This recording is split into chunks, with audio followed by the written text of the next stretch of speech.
All right, everyone. Today I have a very amazing and fun topic that I want to bring to you that will help you very, very, very efficiently and effectively direct the flow of the universe to work for you. Like literally. So what happened with me was I started raising my vibration. I started raising my vibration and things started going really amazing in my life. But I started to just kind of think like, I don't really want to be like just practicing appreciation 24/7. Like I just know that you have to live life. I hit the point where I was like, how can I extremely efficiently cultivate positive momentum and just really live an amazing life in the flow, without just like constantly having to worry about practicing gratitude or whatever. So that's when I realized the path of least resistance, right?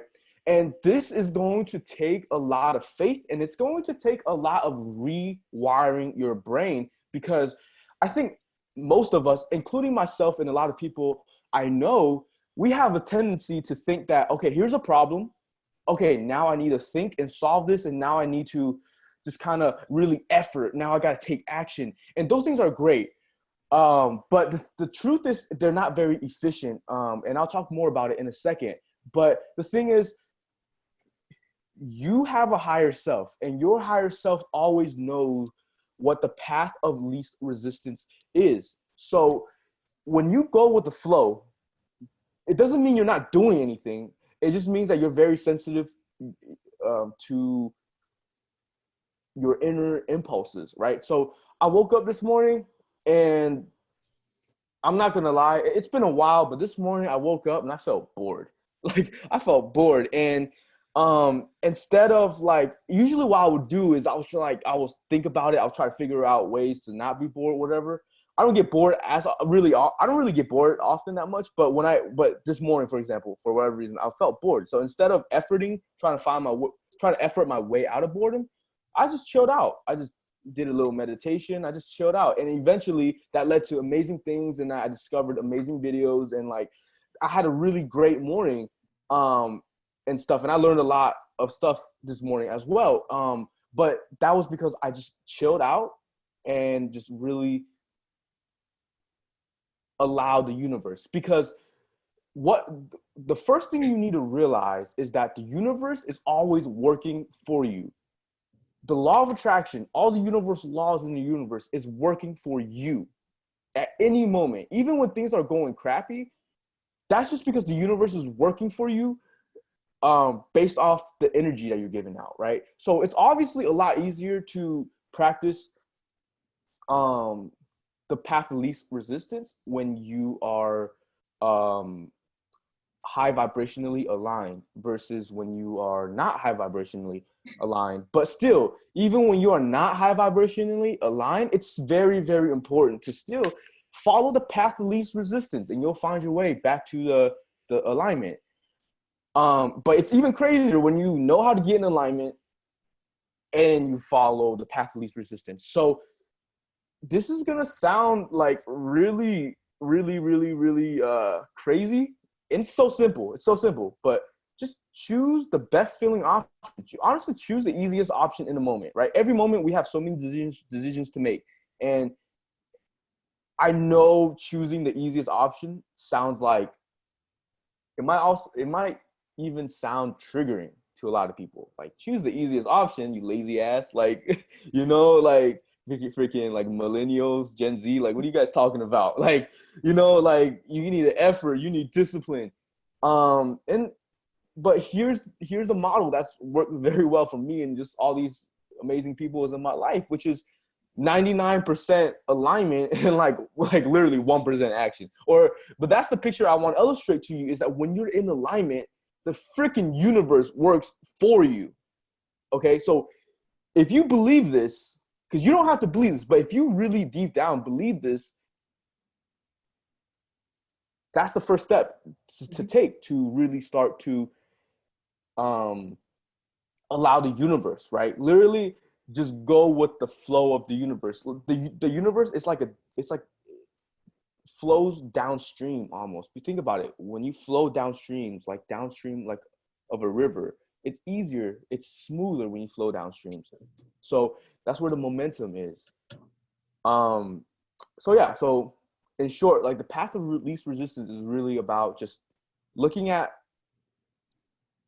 the options that you have on a day-to-day basis, right? So even when I was managing a restaurant with high stress, high stakes, like situations like that, I was still choosing the path of least resistance because I know that the universe is literally always it's always working for me, and things always turn out amazing when I just simply follow the flow. When I follow the flow, things just literally turn out amazing, time after time after time, especially when I have a high vibration.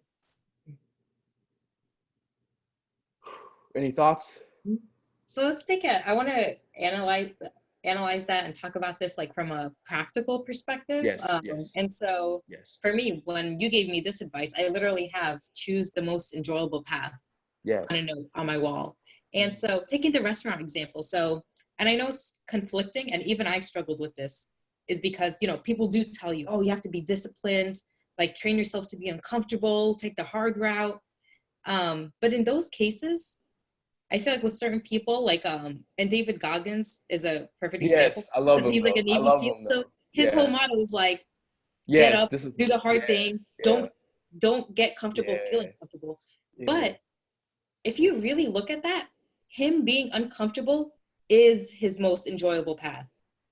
So even though and it's all about frame. So, and I want to take that restaurant example. And so, okay, let's say, you're dealing with a staff member and they're kind of like giving you trouble. Yeah. And you know that you need to talk to them. I guess Yes. in that situation, choosing the path of least resistance, it might be to not bring up anything at that moment, because maybe you might get too upset or emotional, or you just need some time, versus like going full in and like, all right, I know I have to talk to them, let me just do it now. But it might not turn out good. So this has happened to me so many times in a restaurant environment, right? Which is like, oh, like this person's on meth, and you go talk to him. You need to fire his ass. And there's times when my path of least resistance is to go talk to them and let them know that they're doing something wrong, or that they're not the right fit. Sometimes it feels immediate, like it feels like, oh, like I really want to tell them now, and when that happens, I'll tell them now. But there's often times where I'm feeling like let's just wait a little bit, wait till the end of the night, or something will happen. But when that time comes, like either something happens and they literally don't want to work anymore, they quit, or something happens, or I just go to talk to them, like something happens, but I'm just following the flow. And it always turns out amazing, but there's so many times when you're following the flow where you get scared.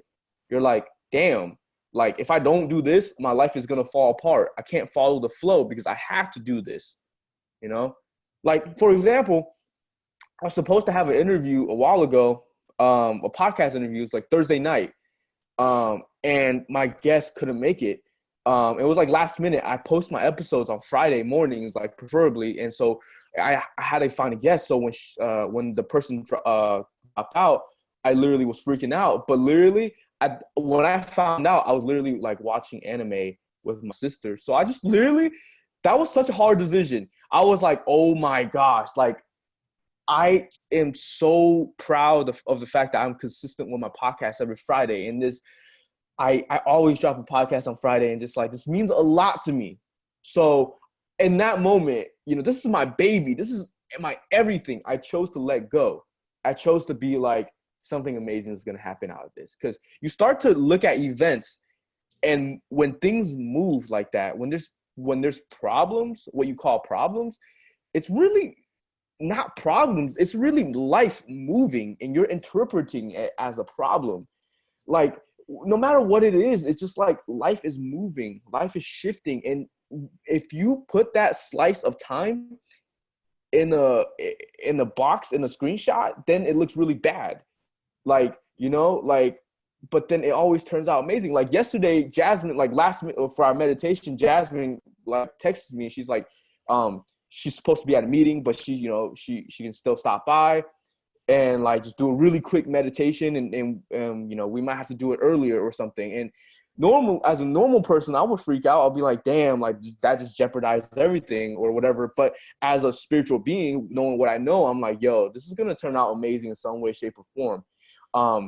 So we had a meditation and it was amazing, and like you got people crying, people celebrating, whatever. And but the thing is, people came together and made it work. Like everyone came together as a team and came in like 5-10 minutes earlier. And I don't know, it just, everything always is working out for you. That's default. But anyway, back to the restaurant. Yeah, bro, since I'm the manager of the restaurant, like I have so much like so it's I have so much responsibility. Yeah, I have so much freedom to do kind of like call the shots. So man, it's crazy to be in that position and still be able to let go to the degree that I was letting go. Because imagine if your boss like it was like like when there's a seemingly negative situation, and you're just like, hey, look, let things happen. Look, I'm not worried about it. Let it happen. Explaining this to normal people, right? It's like, but so I feel like I seem pretty crazy sometimes, and sometimes but it works out. It just works out. And I actually have a good example of that too. So my last week, especially, well, the last 2 weeks, I'd have to say, honestly, I've been trying to get myself to tell my mom about my tattoo, because it's a pretty visible place, and it's summertime's coming. I can't wear long sleeves forever. You've been wearing long sleeves every day? Is that what you've been doing? Yes. And so, because I'm still not, and I still don't feel ready. And I swear, like last week, I was getting ready, and then she had let me know that she was starting to feel sick. And in my head, I'm like, oh man, like, I don't want to compromise her immune system even more by her like feeling stressed out about this news. And so my path of least resistance was just not to tell her. I mean, and honestly, now I do feel ready. Like I've let go of that pressure, and I'm like, I'm not thinking about the negative outcomes anymore. Because I mean, I have a pretty good sense of how she's going to react, but I might be surprised. And at this point, I'm just like, you know what? Just tell her, like, what's the worst? Nothing bad is going to happen. She's still going to love me. Like, yeah, Jasmine, like living through life, and time after time, like these scary situations happen. Like for example, because look, we both have immigrant parents. Would that be accurate? Right? We both have immigrant parents, right? So, you know how they are, and man. So when I back in the day, before I raised my vibrations, the reason that I ended up realizing I didn't have a high vibration and I raised it, I caught a felony, right? And my dad immediately knew about it, but my mom did not. My dad didn't want to tell my mom because she was in China, and I wanted to tell her, but then I was like, you know what? Let my mom be in China when she comes back. So like a month later, right? A month and a half later, I go to pick her up at the airport, and her flight's a little late. So I'm sitting in the kind of waiting area, and I'm like, just kind of like feeling like this moment was I was more nervous in this moment than I was for when I actually got arrested. Like, and I was in a cell. Like, and it was one of those moments. It's like, dang, if I can get through this moment in my life, like I just know anything is possible. And it turned out to be one of the best moments of my life. I remember picking her up and telling her about it, and her reaction was so calm. And like, that's when I started to understand that when she was, going to China and stuff, like she was having her own awakenings and stuff. And like, we had really deep conversations, and, and then we started talking about like, well, my grandpa, her dad passed away, and that's why she went to China and stuff. And that's why we didn't want to tell her. So it turned into an amazing moment. It turned into like absolute like bonding moment. And, like, and like me and you, like some podcasts, we've done some things that came up that we might be nervous for, and then it turns out absolutely amazing. It's just that in a moment we cannot just try to screenshot like that moment, right? We gotta let it play out. And there's other things, in life that always turns out amazing. And it really, you have to like literally, your faith because you need faith to surrender, basically. Like, Mm-hmm.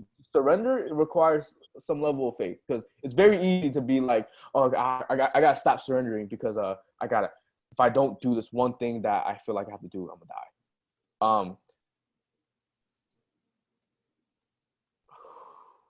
So yeah, it requires faith to surrender, and that faith is really built upon life experience, right? Because there's some there's so many times in my life where I get scared, like even the meditation groups and stuff, right? Not scared, Mm-hmm. but Just I nervous. get Yeah, nervous. nervous. Yeah. You probably was nervous somewhat Yeah. for the Definitely. corporate meditations and stuff, right? Yeah. And um, and then look what that led to. That was amazing. Everyone loved it. And then like it turned into like all this stuff, and like now you do this every day. Like now it's the whole, Yeah. and now you're like, introducing people to meditation, and people are having amazing experiences. But yeah, so how do you think people can take what we just said and really make it applicable? Because I really want to make the path of least resistance applicable. Mm-hmm. I think it would be helpful to think of like certain scenarios where you kind of feel that blockage, that energy blockage of like you getting really nervous. So like for example, like quitting smoking for me. That was also one like that's until I thought about taking the most enjoyable path, I almost felt guilty because I do Yeah, enjoy it, but part of me wanted to stop. And then it was just a nice moment of reflection and surrendering. Like I'd rather think positively about this than put more energy into the negative. And the yeah, more I started thinking positive, like that's how I was able to let go. I was just letting go of those negative thoughts. yeah. So sometimes, and I don't want to really introduce this because someone might hear this the wrong way, but sometimes choosing the path of least resistance actually might mean getting triggered, getting angry, or like, Yeah. or sometimes like, or it might not. It's just that immediately on the surface, it might not look good, like on at the Yeah. service, like so. But like even like when I first met you, like we talked about how like the whole smoking, and the whole smoking eating thing, where it's just like you felt guilty about Mm-hmm. it. And I told you like, okay, if you start just enjoying it, that's going to raise your vibration, and it's going to prevent you from feeling from lowering your vibration, from feeling all that guilt. So not Mm-hmm. only did you eliminate that guilt, you also felt positive. So that's like a really, that's like a really Mm-hmm. huge effect on your vibration. Um, and you might have noticed that like you was actually smoking less, and like Yeah. as you enjoyed it more, which is the Mm-hmm. craziest thing. But that's what Yep. happens when you raise your vibration. You And it's know? kind of like another example I was thinking of. It's like, like when you have a crush on someone and like you just think about it all the time and you get Yeah. super nervous and things don't Constantly. work out how you Yes. want. But like Yeah. usually as soon as you stop caring, all of a sudden they start talking to you and it's like you Yes. really attract what you give off.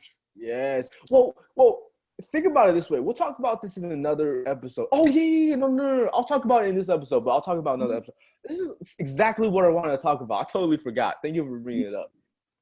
But okay, we think of the law of attraction. I know most of us think about like, okay, we got to start thinking about what we want, which is great. But the law of attraction is really about allowing. It's really about getting into the receptive mode. It's really about understanding that everything that you want naturally, automatically is supposed to come to you. The only reasons that things aren't showing up the way you want is because you are blocking it and slowing it. But that's because you are blocking it, not because you're not thinking about it enough or you're not practicing the law of attraction enough. The law of attraction is always working, right? So the thing is, like, it's about being in the receptive mode. So when Jasmine Jasmine naturally was moving towards her preferred amount of smoking, or and you're just kind of enjoying these recreational Yeah. activities in a healthy way, right? She was on her way to that, but her guilt was blocking her or slowing her down, at least, right? It Mm-hmm. was slowing her down Yeah. a little bit, slowing down her manifestations, right? That's what blocks do. Blocks generally just slow down your manifestations, but if you have a constant negative thought pattern, then it might really slow it down. But for the most part, when you are trying, so Jasmine was trying, like she was trying to smoke less or do less, right? But she ended up, really kind of just doing more or doing the same. Like she was Yep. just kind of, she wasn't really doing anything better. Like, Mm-hmm. until she got it, because she was probably more focused on trying to effort and figure this out, and I can totally relate to that. But literally, the moment she start enjoying it, she gets in this receptive mode, right? So think about it this way. This applies to everything you'd ever do in your life. Like, are you in the frequency of the problem, or are you in the frequency of the solution? Basically, that means are you in the receptive mode? Receptive When you're in the receptive mode, this is your natural state. This is where you should be. And when you get in the receptive mode, things go great. And so just tap into the receptive mode more and more. That's what the vortex is. That's what feeling good is. Like you get instantly, when you feel good, you instantly get in the receptive mode. And so that's all it takes to manifest, is get in a receptive mode. Really, bottom line, get in alignment, you're in a receptive mode, and amazing things start happening. And that's what me, you, and everyone else are noticing, is the fact that, okay, we are more aligned more often. And you see, like, things start playing out for us, right? Like, our life just gets better, right? Yeah. So, yeah. I also had another example. I got so many examples. Me too. I think it was like last Friday. I was super tired, had a lot of meetings, and in my head, I was like, man, I really got to get to work. But then the part of me was like, what's most enjoyable for me right now? Because I'm starting to. And I legit took a nap. I just laid in bed for like a half hour. And honestly, I got all of my work done. Damn. Like, I think normally people would have been like, nope, I can't rest now. I got to finish this. Oh my God, there's the deadline. People are counting on me. But it's like, it turned out taking the most enjoyable path and least of resistance literally helped me later. Yeah, for sure. For sure. I'm really starting to enjoy surrendering too, because it does feel scary. It does feel scary, but it's nice to see everything work out. Yo, I don't even look, and I don't even stress it no more. Like, because of life experience, right now, you just know, like, life works itself, right? You just enjoying it. It really does. Like, but like, you don't really. It's really until you really start experiencing this that you start to really understand it. It's really when, like, all these big things and, like, these things that really scare you in your life happens. So what happens is big things happen that scare us or traumatize us, and when we hold on to that vibration, and it drags us down, and now we're chronically, like, not in the receptive mode, right? So that's what tends to happen a lot. But normally, when things happen and you don't freak out, and you kind of maintain that receptive mode, you get in alignment. And things work out for you fast and good, right? Another quick story. When I created the high vibrational course, there was tons of momentum, right? Like, I just created that course. It was amazing. And then right before I finished my last video, I was like, yo, I don't know how to put this on a website. I don't know anything about websites. Like, I don't know anything. So, like, if you have a website, that, like, there's a lot that goes into a website, and if you want to put a high quality course on a website in a respectable manner, like, it takes a lot of, that, and I didn't know what to do, but I had faith, and I didn't think about it, and I just finished the course. Literally, like, the day or, like, the next day, like, finished the course. I had this inspiration to start this group chat for, like, Abraham Hicks followers and stuff. So I started a group chat, and that's where I met Jasmine. And, and I found out she's a genius, and we started to, like, she started helping me and stuff. And then, like, and then boom, New Year's Eve, we dropped the course, and it was amazing. And it just all worked out. Like, I didn't have to really, it just happens. And it always happens like that. Always happens like that. You literally took the path of least resistance, and now look. And like sometimes, like I said, sometimes the path of least resistance does not mean there's like no resistance. Like Nick said, right? Remember, like this doesn't mean there's no contrast. Sometimes Yeah. the path of least resistance might still, you know, be somewhat tough for you, or might look tough for you or something. But like, look, just stay calm, stay chill, and things will work out. Mm-hmm. But like I said, when you maintain a high vibration, it's like It I don't becomes so know. much easier over Yeah, time. It yeah, really does. yeah. Hmm. Any more examples? Anything left to say? I think you covered it. I just want to give a shout out to everyone who's joined our meditation groups, daily ones on Twitter. Dude, I love the group so much. Everyone's so wonderful. Yeah, 7 day meditation. Yeah, it's been going amazing. We'll talk about that soon. Mhm. Yeah, I wanted to keep it to Twitter, but if anyone else wants to join, they're obviously free to join. Um, oh yeah, I got a book coming soon, so that's exciting. So it's gonna be fun. It's like the ultimate guide to raising your vibration. So, it's like the course, right? But it's in a book and it's new and it's Mhm. updated and it's just like all my current understandings, right? You know, because I learned a lot from the course, right? But like ever since the course, I've been coaching so many people. I have so many successes and everything, but also so many questions and obstacles that came up, and now I'm able to take that new experience and just really put it into the book. Hell yeah, I'm super hyped. All right, all right, all right. I'm gonna stop this recording. Thank you everyone for listening. Um, if you want to learn how to raise your vibration, check out episode 44. It's called Divine Thinking, and that'll be a great intro to learn about how to think your thoughts into a high vibration. So check that out, and